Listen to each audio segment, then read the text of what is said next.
Selamat menonton, jangan lupa like, komen, dan subscribe untuk perkembangan channel ini. Semoga yang menonton dilancarkan rezekinya, utang lunas, dan dapat jodoh, amin amin. Basri Jala Sangaji lahir dan tumbuh di lingkungan yang keras. Sejak kecil, ia sudah terbiasa dengan kehidupan jalanan yang penuh tantangan. Lahir dari keluarga yang sederhana di Maluku, Basri harus berjuang untuk bertahan hidup. Kondisi ekonomi yang sulit membuatnya harus mencari cara agar bisa bertahan, dan dunia preman menjadi salah satu pilihan yang paling realistis baginya. Kehidupan di jalanan membentuk mentalnya menjadi sosok yang kuat dan tak mudah menyerah. Saat masih remaja, Basri mulai mengenal berbagai kelompok pemuda yang menguasai wilayah-wilayah tertentu di Jakarta. Ia menyadari bahwa dunia ini bukan hanya sekadar pertarungan fisik, tetapi juga permainan kekuatan dan strategi. Dengan kecerdasannya, Basri mampu beradaptasi dengan cepat dan membangun relasi dengan banyak pihak, termasuk tokoh-tokoh berpengaruh. Ia belajar bahwa untuk bertahan di dunia preman, seseorang harus memiliki keberanian, loyalitas, dan jaringan yang luas. Seiring berjalannya waktu, Basri mulai dikenal sebagai sosok yang berani dan disegani. Ia tidak hanya mengandalkan kekuatan fisiknya, tetapi juga kecerdasan dalam membaca situasi. Dengan kemampuannya, Basri berhasil menempatkan dirinya di posisi strategis dalam kelompok-kelompok besar yang menguasai dunia preman di Jakarta. Ia membangun reputasi sebagai orang yang dapat diandalkan, baik dalam urusan bisnis ilegal maupun dalam menghadapi persaingan antar kelompok.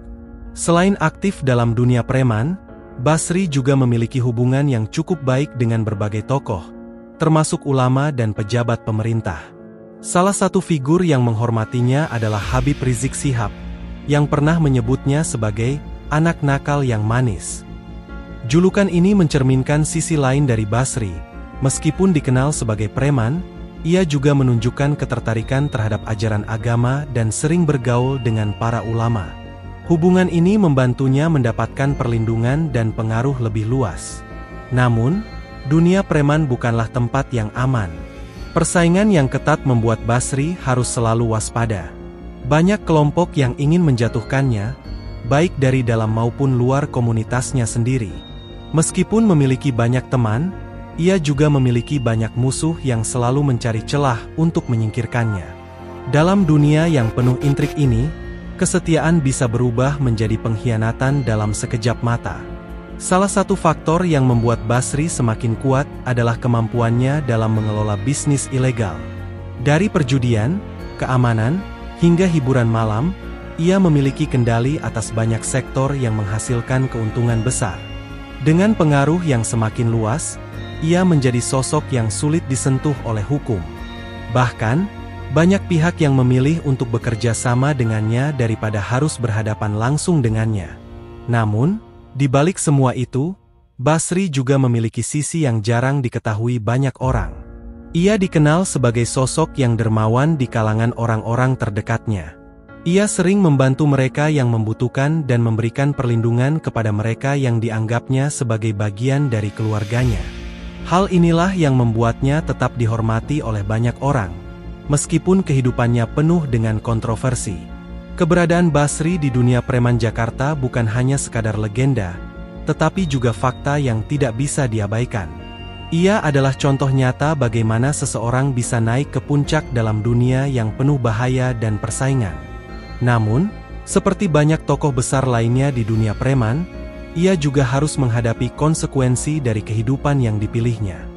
Perjalanan Basri di dunia preman baru saja dimulai. Dengan segala pengaruh dan kekuatannya, ia menjadi salah satu sosok yang paling ditakuti dan dihormati di Jakarta. Namun, di balik semua itu, banyak pihak yang mengintai dan menunggu saat yang tepat untuk menjatuhkannya. Dunia preman bukanlah tempat untuk beristirahat. Setiap hari adalah pertarungan untuk bertahan. Basri Sangaji semakin menunjukkan taringnya di dunia preman ibu kota. Tahun-tahun berlalu, dan pengaruhnya semakin kuat. Dia bukan lagi sekadar pemuda keras dari Maluku, melainkan seorang pemimpin kelompok yang mengendalikan berbagai sektor di dunia hitam. dari keamanan tempat hiburan malam hingga bisnis ilegal yang menghasilkan miliaran rupiah. Namanya mulai diperhitungkan, tidak hanya oleh preman lain tetapi juga oleh pejabat dan tokoh berpengaruh yang ingin memanfaatkan kekuatannya. Di tengah kejayaannya, Basri mulai dikenal sebagai sosok yang unik. Di satu sisi, dia adalah seorang pemimpin preman yang ditakuti, tapi di sisi lain, dia memiliki hubungan baik dengan ulama dan beberapa tokoh agama. Bahkan, ia sering menghadiri pengajian dan menunjukkan ketertarikan terhadap ajaran Islam.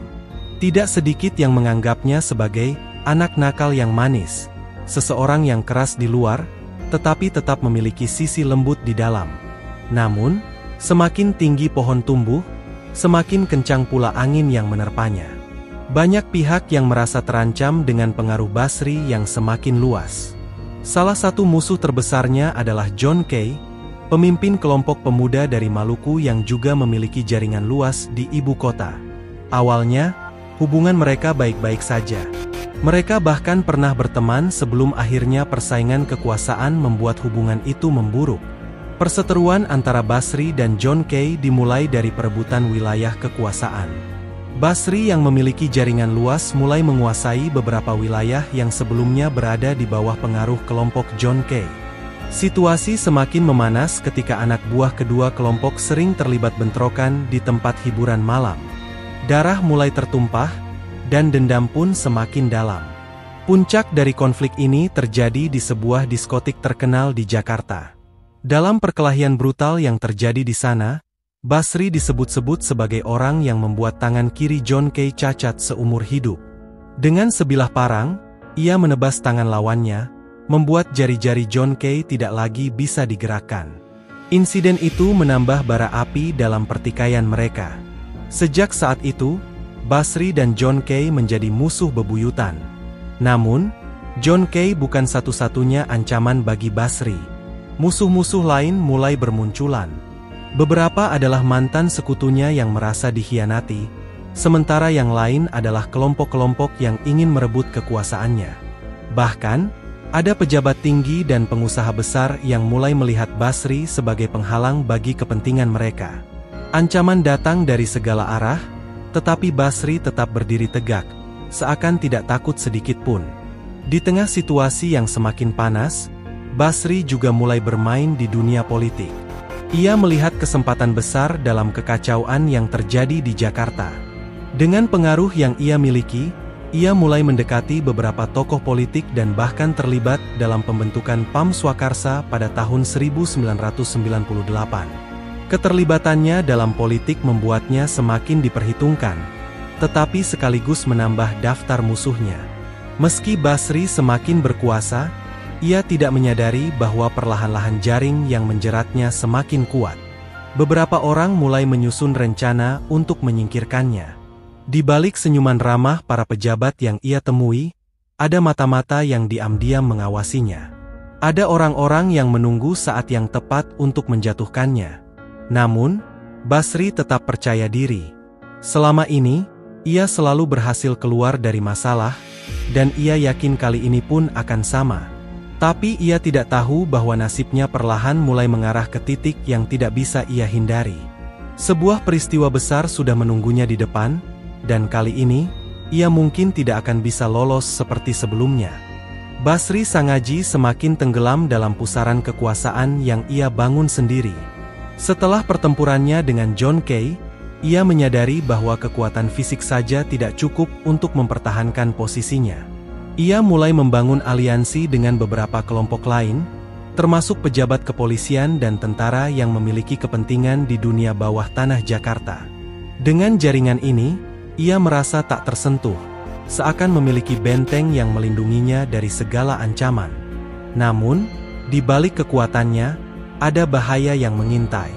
Salah satu orang terdekatnya, seorang pengusaha bernama Hendra, diam-diam menjalin kerjasama dengan lawan-lawan Basri.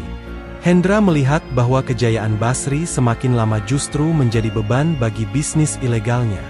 Ia takut jika suatu hari Basri tidak bisa lagi dikendalikan, dan itu akan membawa kehancuran bagi mereka semua. Suatu malam, Basri menerima undangan pertemuan dari seorang perwira polisi berpangkat tinggi. Pertemuan itu disebut-sebut sebagai upaya rekonsiliasi antara kelompoknya dengan beberapa pejabat yang mulai merasa tidak nyaman dengan keberadaannya. Basri, yang sudah terbiasa menghadapi situasi semacam ini, tetap percaya diri. Ia datang dengan beberapa orang kepercayaannya, tetapi tidak menyadari bahwa malam itu akan menjadi awal dari kejatuhannya. Saat tiba di tempat pertemuan, suasana terasa aneh. Tidak seperti biasanya, orang-orang yang biasanya menyambutnya dengan penuh hormat kini terlihat dingin. Basri mulai merasa ada sesuatu yang tidak beres, tetapi sebelum ia bisa bereaksi, puluhan anggota kepolisian bersenjata lengkap tiba-tiba mengepung tempat itu. Dalam hitungan detik, ia dan anak buahnya sudah ditodong dengan senjata laras panjang. "Tuan Basri Sangaji, Anda ditangkap atas dugaan keterlibatan dalam berbagai tindak kriminal, termasuk pembunuhan dan pemerasan," ujar seorang perwira dengan nada tegas. Basri sempat mencoba bernegosiasi, tetapi kali ini ia sadar bahwa tidak ada jalan keluar. Aliansinya dengan pejabat tinggi ternyata tidak cukup kuat untuk menyelamatkannya dari jeratan hukum yang sudah dirancang sedemikian rupa. Para anak buahnya yang setia mencoba melawan, tetapi mereka tidak berdaya menghadapi aparat yang sudah siap dengan strategi matang. Dalam waktu singkat, Basri dibawa ke dalam mobil tahanan dengan tangan diborgol. Wajahnya tetap tenang, tetapi di dalam hatinya, ia mulai menyadari bahwa ini bukan penangkapan biasa. Ada kekuatan besar yang benar-benar ingin menyingkirkannya. Berita tentang penangkapan Basri segera menyebar luas. Para pendukungnya di dunia kriminal mencoba mencari cara untuk membebaskannya, tetapi tekanan dari pemerintah terlalu kuat. Kasus-kasus yang selama ini terkubur mulai diangkat kembali, dan berbagai kesaksian mulai bermunculan. Banyak orang yang dulu mengaku loyal kini justru berbalik menjadi saksi yang memberatkan. Di dalam tahanan, Basri menghadapi interogasi tanpa henti. Ia tahu bahwa ini bukan sekadar proses hukum biasa, tetapi lebih kepada upaya untuk menghancurkan namanya. Ia tetap bungkam dalam banyak pertanyaan, tetapi di dalam hatinya, ia mulai menyesali beberapa keputusan yang telah ia buat. Ia mulai menyadari bahwa dalam dunia kejahatan, tidak ada yang benar-benar bisa dipercaya. Beberapa minggu kemudian, sidang perdananya dimulai. Jaksa menuntut hukuman berat, bahkan ada desakan agar ia dijatuhi hukuman mati. Namun, Basri tidak menyerah begitu saja. Ia tahu bahwa masih ada jalan keluar, entah itu melalui pengacara hebat, permainan politik, atau mungkin sesuatu yang lebih gelap yang belum ia pikirkan. Tapi yang pasti, kejatuhannya kali ini tidak akan membuatnya berhenti. Di balik jeruji besi, Basri mulai merancang strategi baru. Ia tahu bahwa dunia luar masih menunggunya, dan jika ada kesempatan, ia akan kembali, lebih kuat dari sebelumnya. Di balik jeruji besi, Basri Sangaji tidak tinggal diam. Ia memahami bahwa dunia luar masih bergerak, dan ia tidak bisa membiarkan dirinya terjebak tanpa perlawanan. Sejak hari pertama di tahanan, ia sudah mulai membaca situasi. Beberapa sipir penjara tampak bisa diajak bernegosiasi, sementara beberapa narapidana lainnya memiliki hubungan dengan kelompoknya di luar. Basri tahu, jika ingin bertahan, ia harus membangun kembali pengaruhnya, bahkan dari dalam sel sekalipun. Setiap hari, ia mengamati siapa saja yang memiliki peran penting di dalam penjara. Ada seorang napi senior bernama Herman, mantan mafia narkoba yang mengendalikan peredaran barang di dalam tahanan. Lalu ada Joko, seorang petarung jalanan yang menjadi pemimpin kelompok tahanan paling disegani. Basri sadar bahwa jika ia ingin memiliki kekuatan di dalam, ia harus menjalin hubungan dengan mereka. Suatu malam, Basri dipanggil ke sebuah ruangan kecil di dalam penjara. Di sana, Herman sudah menunggunya dengan tatapan penuh selidik. "Aku tahu siapa kamu, Basri Sangaji. Tapi di sini, namamu tidak berarti apa-apa kalau kau tidak punya sesuatu untuk ditawarkan," kata Herman dengan nada dingin. Basri tersenyum tipis. "Aku tidak datang untuk meminta belas kasihan. Aku datang karena aku tahu kita bisa saling menguntungkan," jawabnya santai. Ia lalu menjelaskan bahwa kelompoknya di luar masih memiliki kekuatan besar. Jika Herman ingin memperluas jaringannya, bekerja sama dengan Basri adalah pilihan terbaik. Setelah negosiasi panjang, akhirnya mereka mencapai kesepakatan. Basri akan mendapatkan perlindungan dan akses ke jaringan informasi di dalam penjara, sementara Herman akan mendapatkan keuntungan dari bisnis yang Basri jalankan di luar. Namun, Basri tahu bahwa sekadar membangun aliansi saja tidak cukup. Ia harus mencari cara untuk keluar dari tempat ini. Setiap hari, ia memperhatikan pergerakan sipir, jadwal patroli, dan kelemahan dalam sistem keamanan. Ia juga mendapatkan informasi dari Joko tentang beberapa napi yang berhasil melarikan diri sebelumnya. Pelan tapi pasti, Basri mulai menyusun rencana besar. Di luar penjara, kelompoknya juga tidak tinggal diam. Anak buahnya yang masih setia, seperti Andi dan Faisal, mulai menggerakkan uang untuk menyuap beberapa pejabat demi meringankan kasus Basri. Namun, mereka menghadapi tantangan besar. Pihak berwenang benar-benar ingin memastikan Basri tidak lagi bisa berkuasa. Tekanan politik semakin kuat, dan beberapa pejabat yang dulu bisa disuap kini mulai menjaga jarak. Sementara itu, di dalam tahanan, Basri mulai menjalankan pengaruhnya. Ia mulai merekrut beberapa napi yang bisa dipercaya, memberikan mereka keuntungan kecil sebagai bentuk loyalitas. Perlahan, ia menjadi sosok yang semakin disegani, bahkan oleh para sipir. Basri tahu bahwa jika ia bisa mengendalikan situasi di dalam, maka kesempatan untuk bebas akan semakin besar. Namun, musuh-musuhnya juga tidak tinggal diam. Suatu malam, ketika Basri sedang berada di selnya, sekelompok napi bayaran menyerangnya secara tiba-tiba. Pertarungan sengit terjadi di dalam sel sempit itu. Berkat pengalaman bertarungnya, Basri berhasil melawan mereka meski harus menerima beberapa luka. Serangan ini menjadi peringatan bahwa ada pihak yang ingin menyingkirkannya sebelum ia bisa kembali berkuasa. Setelah kejadian itu, Basri semakin waspada. Ia sadar bahwa waktunya semakin sedikit.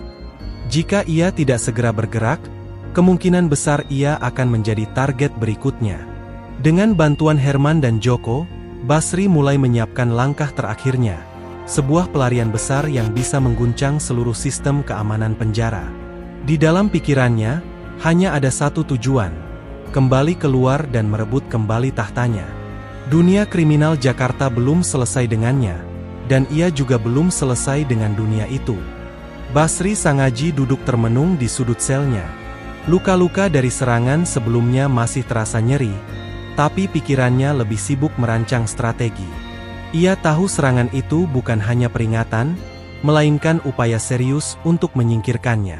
Artinya, waktunya di dalam penjara semakin singkat. Jika ia tidak segera keluar, musuh-musuhnya bisa saja berhasil membungkamnya selamanya. Di dalam tahanan, Basri sudah memiliki koneksi yang cukup kuat. Herman dan Joko telah menjadi sekutunya, dan mereka memiliki orang-orang yang bisa membantu dari dalam. Namun, pelarian dari penjara dengan keamanan tinggi bukanlah perkara mudah. Ia membutuhkan informasi lebih lanjut, terutama mengenai celah keamanan yang bisa dimanfaatkan. Suatu malam, Basri diam-diam berbicara dengan seorang sipir bernama Pak Ridwan. Sipir itu dikenal korup dan sering menerima suap dari para napi berpengaruh. Setelah beberapa kali pertemuan rahasia, akhirnya Basri berhasil mendapatkan informasi penting. Ada sebuah terowongan tua di bawah blok tahanan yang sudah lama tidak digunakan. Jika mereka bisa menemukan jalur keluarnya, kemungkinan lolos dari tempat ini akan jauh lebih besar. Namun, tidak semua berjalan mulus. Seorang napi bernama Rudi, yang dikenal sebagai informan pihak berwenang, mulai curiga dengan gerak-gerik Basri. Ia sering mengawasi setiap langkah Basri dan melaporkannya kepada kepala sipir. Basri menyadari ancaman ini dan tahu bahwa ia harus segera bertindak sebelum rencananya tercium. Dengan bantuan Herman, Basri mulai mengatur strategi. Mereka mencari tahu di mana letak pasti pintu masuk ke terowongan tersebut. Joko dan anak buahnya bertugas menciptakan gangguan agar perhatian para sipir teralihkan. Semuanya harus dilakukan dengan perhitungan matang, karena satu kesalahan kecil saja bisa berakibat fatal. Malam yang dinanti pun tiba. Ketika sebagian besar tahanan sudah terlelap, Joko dan beberapa napi lain memicu keributan di blok sebelah. Para sipir bergegas menuju lokasi keributan, meninggalkan celah bagi Basri dan Herman untuk bergerak. Dengan cepat, mereka membuka penutup lantai sel yang sudah lama terkubur debu. Di bawahnya, sebuah lorong gelap terbentang, penuh dengan udara pengap dan aroma tanah basah. Basri dan Herman segera turun ke dalam terowongan, merayap melewati jalur sempit yang hampir tertutup lumpur. Mereka hanya memiliki beberapa menit sebelum ada yang menyadari keberadaan mereka. Rasa panik sempat menghampiri ketika mereka menemukan bagian lorong yang runtuh. Namun dengan usaha keras, mereka berhasil menggali jalan keluar. Saat akhirnya mencapai ujung terowongan, mereka mendapati bahwa pintu keluar berada di dekat sebuah selokan di luar kompleks penjara. Namun, ada satu masalah besar. Di atas mereka, beberapa petugas sedang berpatroli. Basri menahan napas, menunggu momen yang tepat. Ketika suara sirene berbunyi tanda keadaan darurat di dalam penjara, para petugas berlari kembali ke dalam, memberi Basri dan Herman kesempatan emas untuk keluar. Mereka merayap keluar, kotor oleh lumpur dan keringat, tapi berhasil menghirup udara bebas untuk pertama kalinya dalam berbulan-bulan. Namun, pelarian ini belum selesai. Mereka masih harus menghindari pengejaran polisi dan menemukan cara untuk kembali ke Jakarta tanpa terdeteksi. Dalam hati, Basri tahu bahwa ini baru permulaan. Musuh-musuhnya pasti sudah mendengar kabar pelariannya, dan pertempuran sebenarnya baru akan dimulai. Basri dan Herman berlari secepat mungkin menjauh dari kompleks penjara. Malam yang gelap menjadi sekutu mereka, menyembunyikan langkah-langkah tergesa yang menyusuri jalanan berbatu dan rerumputan basah. Meski tubuh lelah dan napas tersengal, mereka tidak punya pilihan selain terus bergerak. Pengejaran pasti sudah dimulai, dan setiap detik sangat berharga. Mereka mencapai jalan kecil yang sepi, jauh dari jangkauan cahaya lampu kota. Herman mengeluarkan sebuah peta lusuh yang telah ia simpan sejak lama. Kita harus ke arah selatan, ada sebuah desa di pinggiran hutan. Aku kenal seseorang di sana yang bisa membantu, bisiknya. Basri mengangguk tanpa ragu, mempercayakan nyawanya kepada Herman untuk sementara waktu. Namun, baru saja mereka melangkah lebih jauh, suara sirene terdengar dari kejauhan. Beberapa mobil polisi melaju cepat di jalan utama, menyisir setiap sudut dengan lampu sorot terang. Basri dan Herman segera merunduk ke dalam semak-semak, menahan napas saat cahaya putih hampir menyapu tubuh mereka. Setelah beberapa menit yang menegangkan, mobil-mobil itu akhirnya berlalu. Basri mengambil keputusan cepat. Kita tak bisa lewat jalan biasa. Terlalu berisiko, ujarnya. Herman berpikir sejenak sebelum menunjuk ke arah hutan lebat yang terbentang di sisi timur. Lewat sini. Lebih sulit dilacak, tapi juga lebih berbahaya. Tanpa banyak bicara, mereka menerobos masuk ke dalam kegelapan hutan. Cabang-cabang pohon menggores kulit mereka, dan tanah basah membuat langkah kaki sulit dipijakan dengan stabil. Suara binatang malam menambah kesan mencekam, seakan mereka bukan hanya diburu manusia, tapi juga alam liar. Setelah berjalan beberapa jam, mereka akhirnya menemukan sungai kecil yang mengalir tenang. Herman mengisi botol plastik dengan air sungai dan meneguknya dengan rakus. Kita harus cepat. Sebelum fajar, kita harus sudah sampai di desa, katanya. Basri setuju, tapi ia juga merasa sesuatu yang mengganggu. Seakan ada mata-mata tersembunyi yang mengawasi mereka. Dugaan Basri terbukti benar. Tak lama kemudian, terdengar suara langkah kaki mendekat. Herman segera menarik Basri ke balik sebuah batu besar. Dari kejauhan, tampak beberapa orang bersenjata menyisir area tersebut. Mereka bukan polisi, tapi orang-orang yang tampaknya disewa untuk memburu mereka. Kita tidak bisa melawan mereka sekarang, bisik Herman. Basri mengangguk, menunggu momen yang tepat sebelum bergerak. Saat para pemburu itu menjauh, mereka kembali melanjutkan perjalanan dengan lebih hati-hati. Menjelang subuh, mereka akhirnya tiba di desa yang dimaksud Herman. Sebuah rumah kecil di ujung pemukiman menjadi tujuan mereka. Seorang lelaki tua dengan wajah keras membukakan pintu. Cepat masuk sebelum ada yang melihat, katanya singkat.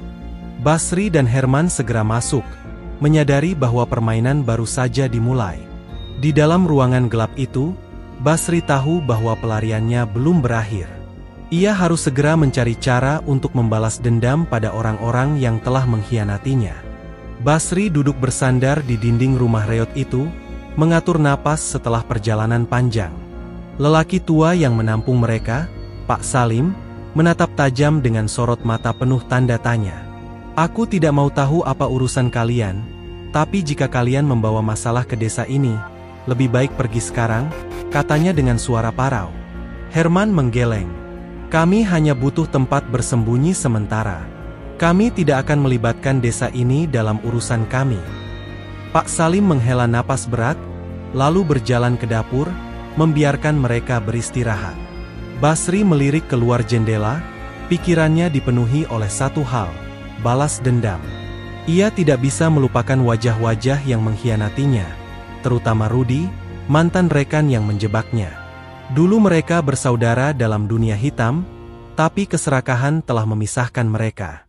Basri menyesali kepercayaannya pada Rudi, dan sekarang hanya ada satu tujuan dalam hidupnya, menuntut balas.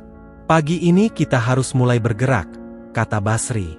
Herman menatapnya ragu. Kau yakin? Mereka pasti masih memburu kita. Basri mengangguk mantap. Semakin lama kita bersembunyi, semakin sempit ruang gerak kita. Herman akhirnya setuju, meskipun hatinya merasa tidak tenang. Setelah memastikan keadaan aman, mereka keluar dari rumah Pak Salim sebelum matahari benar-benar naik. Berjalan menyusuri jalanan desa yang masih sepi, mereka mencari cara untuk kembali ke kota tanpa menarik perhatian. Beruntung, seorang petani yang hendak pergi ke pasar menawarkan tumpangan dengan truknya. Di perjalanan, Basri terus menyusun rencana. Ia tahu Rudi pasti dikelilingi banyak anak buah, tapi ia juga tahu kelemahan pria itu. Kesombongannya bisa menjadi senjata bagi Basri. Aku akan membuatnya merasakan apa yang pernah kulalui, gumamnya, matanya dipenuhi tekad. Sesampainya di kota, mereka segera mencari tempat persembunyian sementara. Herman berhasil menghubungi seorang kenalan lama yang bisa membantu mereka mendapatkan informasi tentang Rudi. Dari informasi yang mereka dapat, Rudi sekarang menguasai sebuah klub malam sebagai markas operasinya. Malam ini kita harus bergerak, kata Basri. Herman menatapnya lekat. Kau benar-benar ingin membunuhnya? Basri terdiam sejenak sebelum menjawab. Aku ingin dia merasakan ketakutan seperti yang pernah kurasakan. Malam itu, mereka bersiap.